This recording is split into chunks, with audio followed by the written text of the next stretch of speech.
Queridos, liberei novamente os exercícios. Vocês fizeram? Eu deixei, eu acho que até para essa semana, não foi? Terminou ontem. Ah, tá. Eu sabia? Deixa eu botar mais. Ontem não era dia 6? Isso, hoje são 7. Então foi ontem. Então foi ontem. Então, olha só, eu dei uma segunda chance para quem não tinha conseguido. E aí, vou fechar as notas, vou pegar lá as notas de vocês lá no teste. Tem alguma questão aqui que eu tive que corrigir com vocês? Acho que não, né? Porque teve uma turma que o gabarito estava errado. E aí eu vou ter que corrigir, vou ter que recorrigir. Mas aí... Que isso, professora? Deu até um medo agora. Sério. Aí o que eu vou fazer? O que vai valer a pontuação? Os exercícios do Avassai, que sempre valem, é óbvio, né?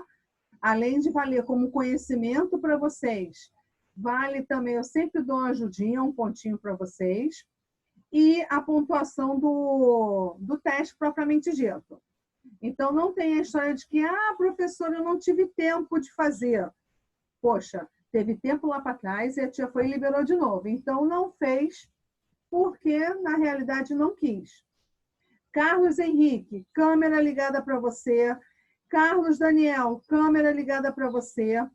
Aí eu venho, ó, Alice, Yasmin, Bianca e Tainá Ferreira. Por favor, todos com câmera ligada.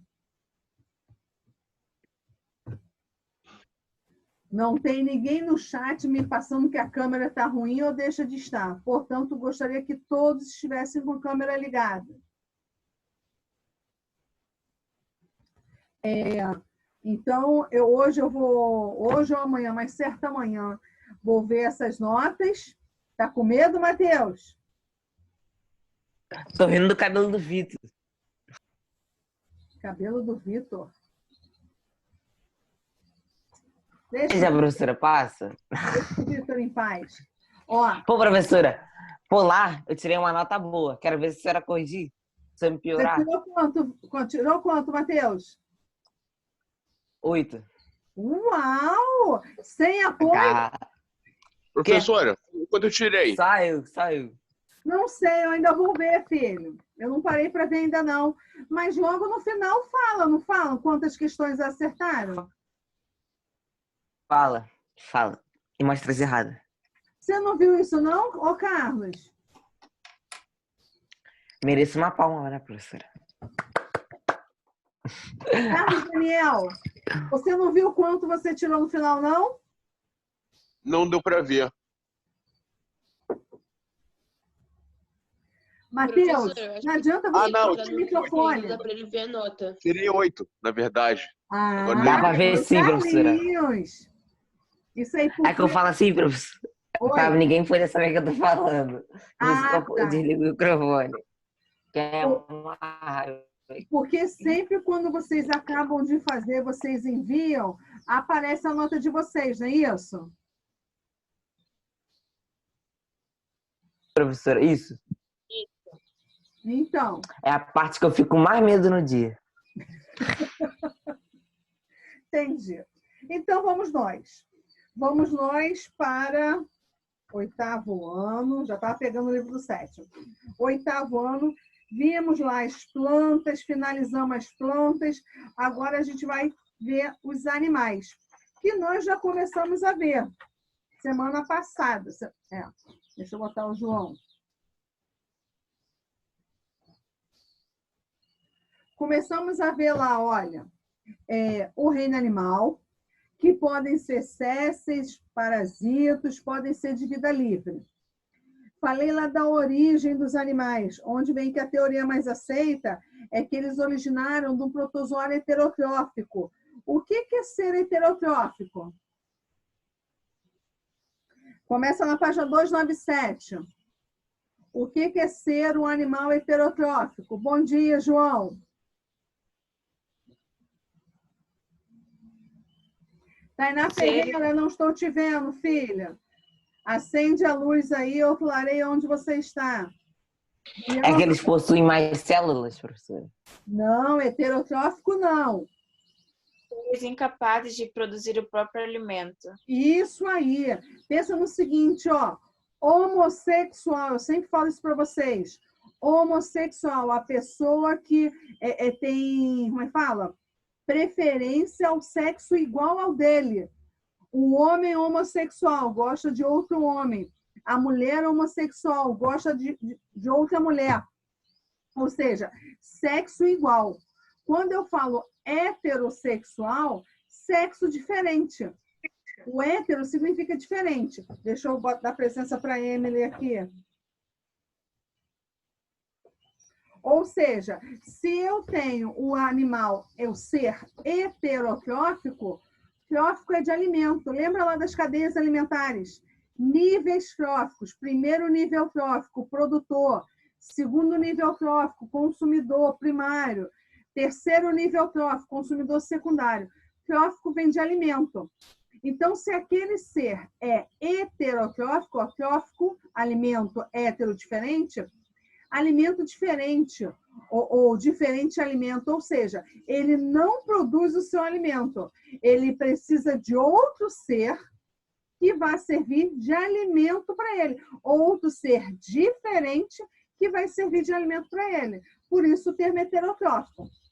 Aí ele vem e fala que a história lá dos animais, a teoria mais aceita é que era um protozoário heterotrófico flagelado. Tainá Marinho. O que é heterotrófico flagelado? Flagelo é uma... Deixa eu botar a Tainá Marinho. É uma estrutura de locomoção. Iguais lá os pseudópodes, lá da Giardia, eu tenho os flagelados, eu tenho os flagelos, que vai servir de locomoção.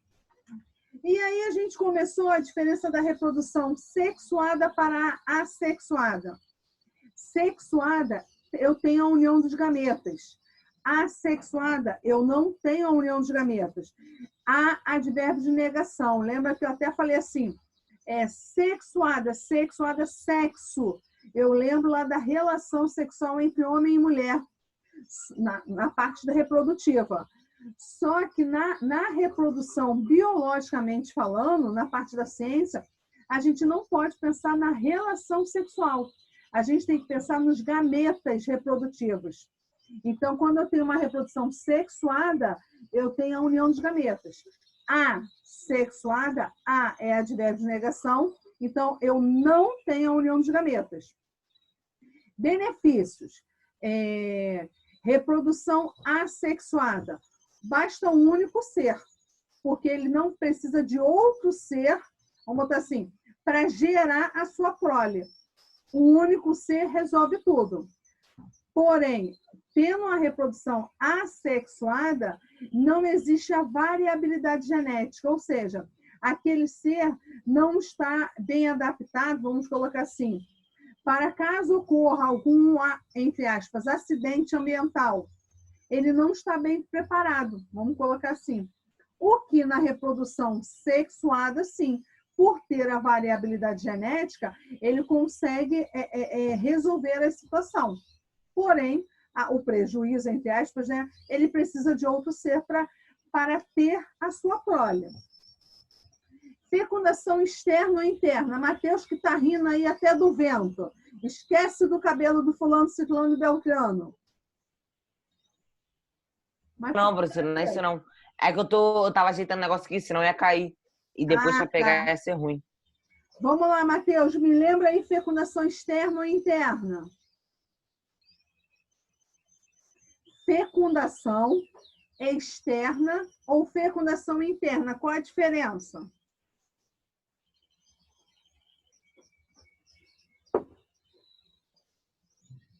Alice, lembra, filha?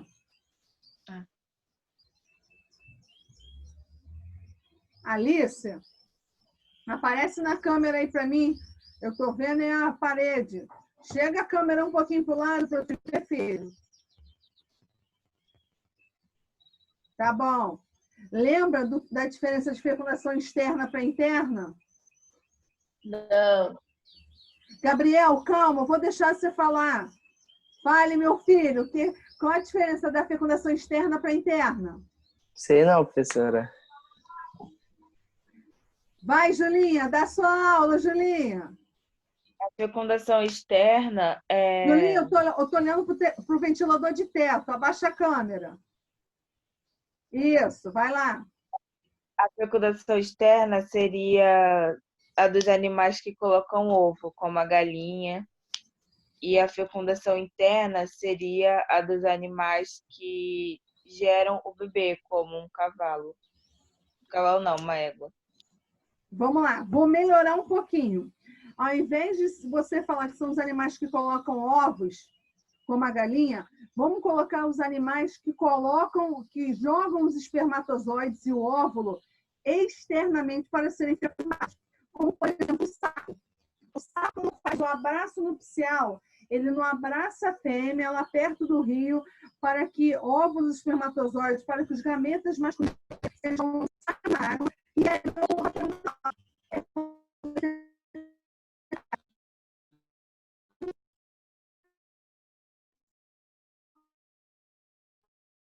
Professora, Oi, tá travando. Não deu para escutar o que você disse.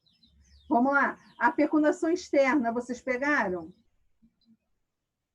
Eu tenho lá, vou voltar. A fecundação externa, o sapo abraça, sapo aperta, sapo... Professora, Oi, travou de novo. Fala devagar. vamos lá. O sapo abraça a sapinha, que a gente chama de abraço nupcial. Ao abraçá-la, ele lança o gameta masculino, ela lança o gameta feminino, e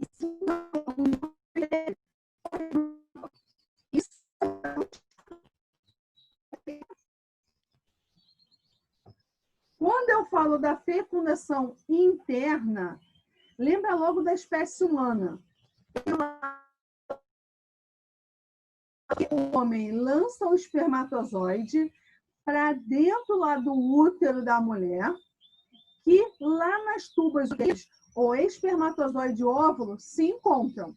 Ou seja, não é dentro do corpo da fêmea, não é dentro do corpo da mulher.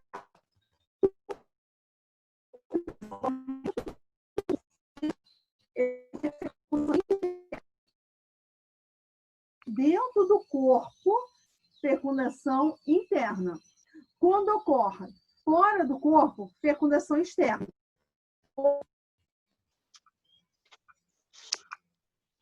Oi, gente? Fala que sim ou que não, porque para mim está seguindo direto. Para mim não está travando, então preciso ter um ok de vocês. Professora, a senhora tem que falar devagar. Gente, se eu falar mais devagar, eu vou botar na marcha ré, né? Nem na primeira marcha. Vamos lá. Pegaram a parte da fecundação externa? Essa aí sim. E a fecundação... Quem falou que não? A fecundação interna é dentro do corpo da fêmea. Mateus, desesperado para anotar e a caneta não funciona.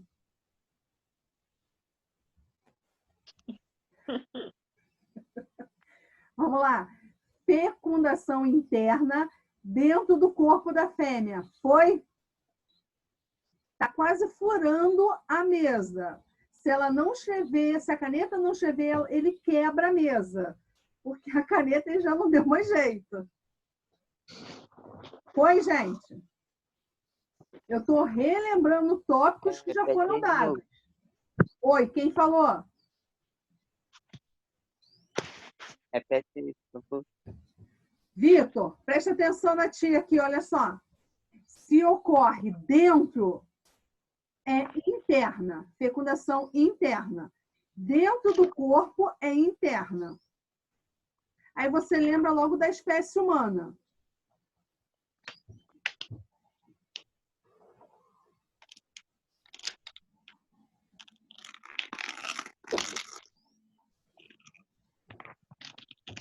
Se ocorre fora, lembra do sapo. Se ocorre fora, fecundação externa. Foi, Vitinho? Oi. Foi. Aí vamos lá. Aí ele vem na relação desenvolvimento interno ou externo. Aí eu falo, ó. Quem foi que falou da galinha? Foi a Júlia. Não foi, Julinha? Que falou do Foi. ovo? Então, vamos lá. Quando eu falo de desenvolvimento interno e externo, eu volto a falar dentro do corpo ou fora do corpo. Espécie humana, fecundação interna, porque a união dos gametas ocorre dentro do corpo lá da mulher, lá nas tubas uterinas, e o desenvolvimento desse feto não ocorre no útero. O desenvolvimento não ocorre dentro do corpo da fêmea. Então, eu falo que é desenvolvimento interno. Foi até aí? Conseguiram pegar? Dentro do corpo, desenvolvimento interno. Desenvolvimento e fecundação é muito semelhante. Só que a fecundação é a união do gameta masculino com o feminino. Então, quando essa união ocorre dentro do corpo da fêmea, é fecundação interna. Quando, após a fecundação, esse ser que foi, entre aspas, produzido dentro do corpo da fêmea, continua a se desenvolver dentro do corpo, é desenvolvimento interno. Foi? Vou repetir. Oi, Matheus. O externo, professora, o externo é dentro ou fora? É fora, né? Interno é dentro. É Sim. no interior. O desenvolvimento interno, lembra lá de você. Sua mãe e seu pai tiveram relação sexual, teve a união do gameta masculino e feminino, teve a formação da célula ou zigoto, teve a formação do embrião. Esse embrião gerou o feto. O desenvolvimento não continuou dentro do corpo da tua mãe? Desenvolvimento interno. Quando o desenvolvimento é interno, o embrião, o ser formado, continua a se desenvolver dentro do corpo da fêmea. Quando o desenvolvimento é externo, é fora do corpo da fêmea, é fora do corpo do ser. Vamos botar assim. Quando lá a Júlia, vocês saem em volta aí para mim, eu vou procurar vocês, quem estava do meu lado vai lá para baixo, e aí eu fico perdida. Por isso que às vezes eu paro de falar, que eu vou procurar vocês. Quando a Júlia falou lá do ovo, não colocou o ovo, aquele embrião não vai ser formado, não vai dar continuidade a seu desenvolvimento, porém fora do corpo da fêmea, então é desenvolvimento externo. Foi? Fala, Matheus, qual é a dúvida? Tudo? Carlos Daniel, eu estou vendo a janela e um pé, não estou te vendo. Entendeu, filho? Está prestando atenção na tia, Carlos? Não dorme não, Carlinhos. Aí, vamos lá. Aí ele vem e fala do desenvolvimento interno e fala também do desenvolvimento direto ou indireto. Me dá um exemplo de desenvolvimento direto.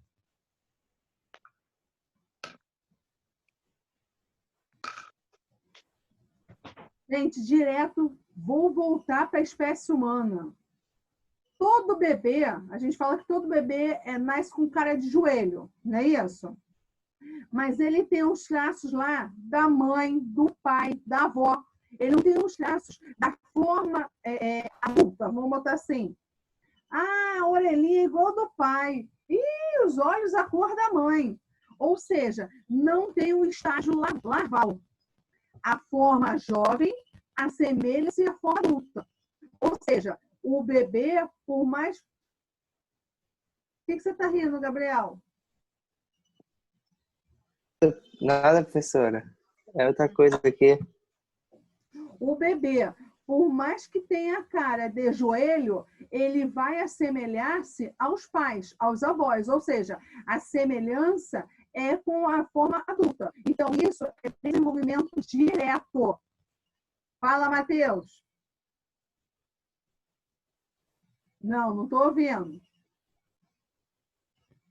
Matheus, quer falar, filho?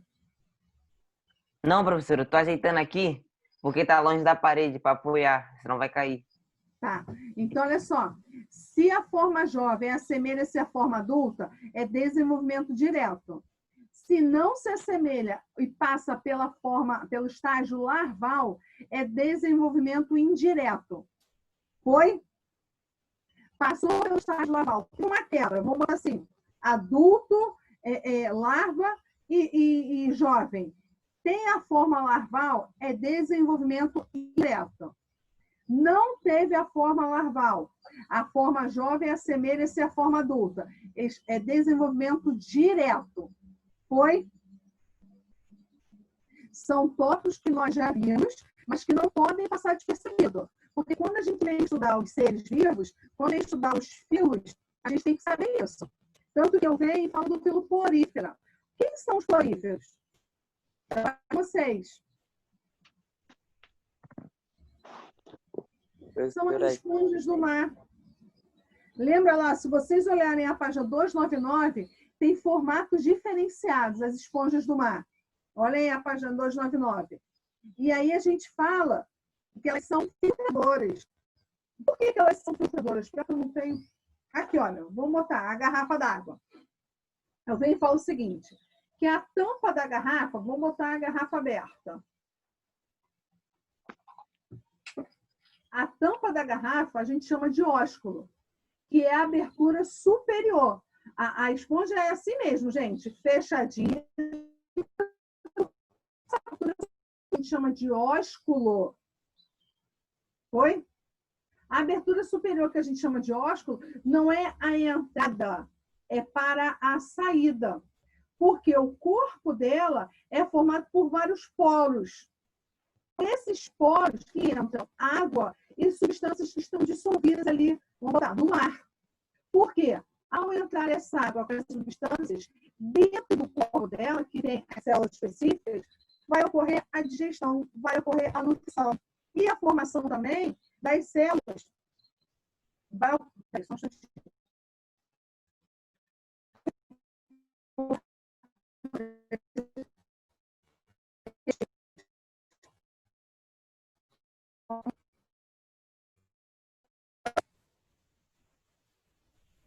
Travou, não travou? Sim. Eu vi aqui, parou também. Então, vamos lá.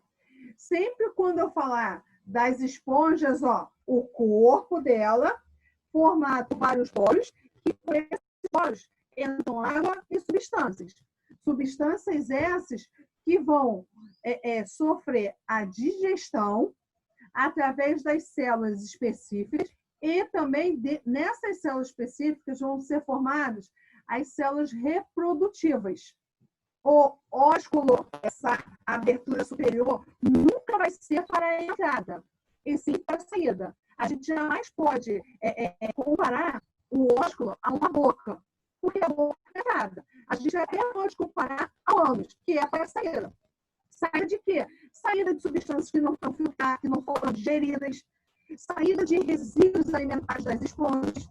Tudo que precisar sair, vai sair pelo ósculo. Foi? Foi, gente? Eu estou voltando tudo isso porque semana passada foi a mesma coisa. Esse trava-trava aí de internet e muitos ficaram perdidos saindo e voltando. Por isso eu estou retomando essa matéria. E aí ele vem e fala o seguinte, ó. A maioria das espécies das esponjas são marinhas, apresentam tamanho, cores e formatos muito variados. Eu venho e falo o seguinte, as esponjas, os poríferos, podem ter reprodução sexuada ou assexuada. Quando eu falo, só um minuto.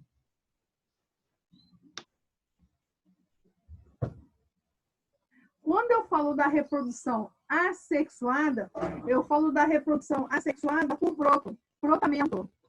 Onde eu tenho lá a esponja, essa esponja, ó, um novo brotinho vai se formar. Esse broto pode continuar a se desenvolver ali, naquele corpo daquela esponja, ou então, olha, cair e formar uma nova esponja. Quando eu falo que está ali nascendo, se desenvolvendo nessa esponja, eu vou botar assim, nessa esponja mãe, eu falo que pode, você pode ver aí, olha, as fotos aí, olha, representante dos poríferos. Eu tenho as esponjas, ó, unidas entre si. Eu falo que formou colônias. Mas elas podem também separar-se e formar novas esponjas. Vamos botar assim, não unidas às mães, às progenitoras. Tudo bem? Oi, gente? Aí ele vem e fala aí da reprodução dos poríferos e ele vem e fala dos quinidários. Na página 300. Sempre quando eu falar da reprodução, sempre que eu falar dos quinidários, a gente vai sempre lembrar, olha, das águas vivas, das caravelas, das isas. E aí ele vem e distingue aí para vocês. Tanto que ele vem e coloca aí, olha, que ele pode ser formado. Eles podem ser denominados medusas e pólipos. Sempre quando eu falar das medusas, lembra das águas vivas. Como é que é o filme das medusas? Quem lembra do filme das medusas? Ou da medusa? Cheio de cobra para cima, que vira estátua, não é isso? Vira monumento, não é isso? Quem olha para ela. Inverte essa cabeça. Bota a cobra para baixo. Não assemelha-se a uma água viva? O que acontece com a água viva? O que acontece conosco quando a gente chega perto da água viva? Queima. Queima por quê? Porque as águas vivas possuem células urticantes. Essas células urticantes servem para paralisar aquele ser que vai servir de alimento para ele. Ah, professora, mas eles me comem? Não, serve também para defesa. Por quê? Vamos botar assim, ela entende, entre aspas, que você, sendo um ser maior que ela está aí, nadando.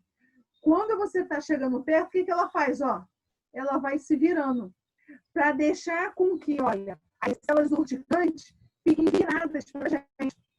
E aí, quando a gente chega perto, causa queimadura na gente. É um efeito defesa que ela tem. Porque, inicialmente, é um efeito para paralisar aquele ser que vai servir de alimento para ela. Como você não vai ser de alimento e você é maior do que ela se sente ameaçada. E aí ela vem e faz essa defesa. Tudo bem? Oi? E aí ele vem e fala aí, olha, fala das ilhas também e fala da reprodução das medusas. Sempre quando eu falar de alternância de gerações, eu falo que são as duas reproduções juntas. É a reprodução sexuada e assexuada. Professora, como assim? Se vocês já acompanharem a página 300, lá embaixo vem escrito assim, olha, a larva se transforma em pólipo. Ou seja, larva por quê? Porque já teve a junção do óvulo com vamos botar assim, já teve a junção do gameta masculino com o feminino e formou um novo ser. Se teve a junção desses gametas femininos e masculinos, teve uma reprodução sexuada. Essa larva se transforma em pólipo, forma-se a larva e vem assim, olha, peraí. Vamos pegar lá do número 1. Deixa eu botar aqui no vídeo para vocês acompanharem, ó. Esse desenho aqui embaixo, ó. Acompanha aí comigo, ó. O número 1, olha. Eu falo que existe, ó, medusa adulta produz gametas que são lançados na água. Opa, falou de gameta, eu vou ter reprodução sexuada ou assexuada? Vou perguntar de novo. Assexuada, professor. Assexuada ou sexuada? Sexuada. Eu falei de gametas. Se eu falei de gametas, eu falo de reprodução sexuada. Tanto que eu não falo para vocês. A união do gameta feminino com gameta masculino. Eu não estou sempre falando isso. A união dos gametas, eu tenho a reprodução sexuada. Lembra da gente? Nós, mulheres, produzimos óvulos, gameta feminino. Homem produz espermatozoide, gameta masculino. A união desses gametas, a fecundação, é porque ocorre a reprodução sexuada. E aí ele vê, número 1, medusa adulta produz gametas que são lançados na água. 2, forma-se a larva. Como formou a larva? Através da união desses gametas. Ocorreu a fecundação. Estou continuando a falar da reprodução sexuada. Aí ela vem. 3, a larva se transforma em pólipo. Opa, está ocorrendo o desenvolvimento. Professora, normal. travando. Oi.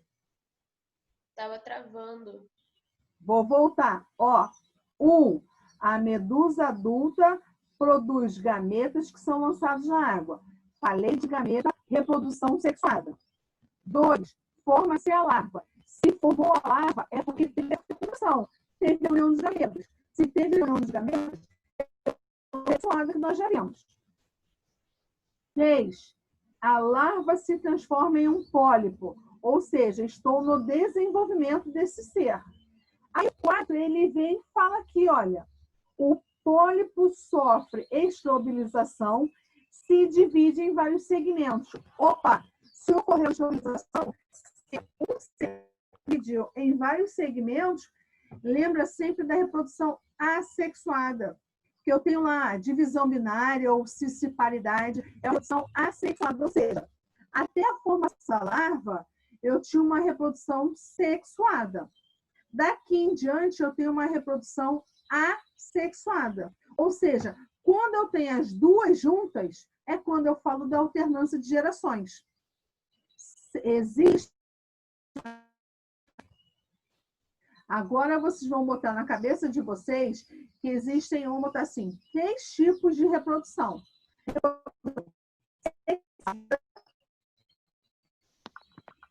Vamos lá. Reprodução sexuada, quando eu tenho a união dos gametas. Reprodução assexuada, eu não tenho a união dos gametas. Eu tenho agora, ó, alternância de gerações. A alternância de gerações, eu tenho os 2 tipos de reproduções acontecendo naquele mesmo ser.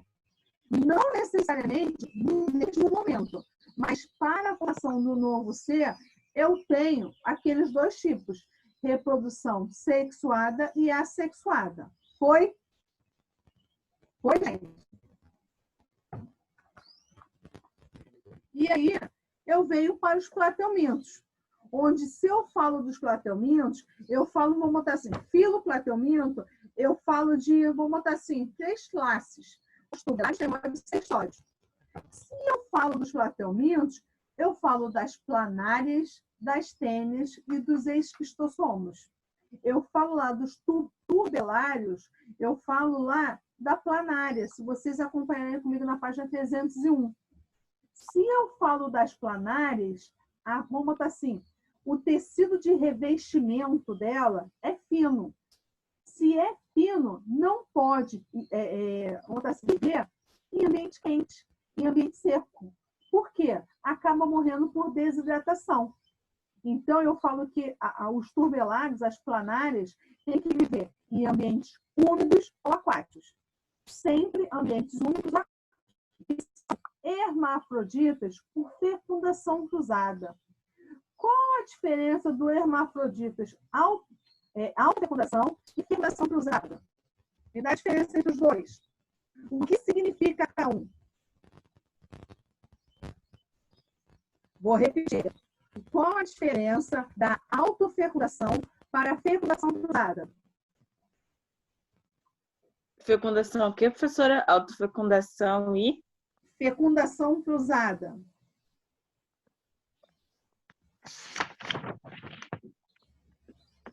Não vou encontrar no livro. Não adianta folhear aí. Ah, professora. Presta atenção. Auto. O que significa auto? Automóvel, autofecundação. Fala, Vitinho.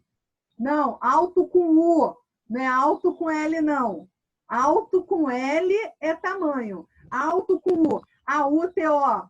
Matheus está rindo ali, está se jogando no chão. Autofecundação. Auto significa de si para si. Ou seja, você mesmo se fecunda. Você mesmo reproduz.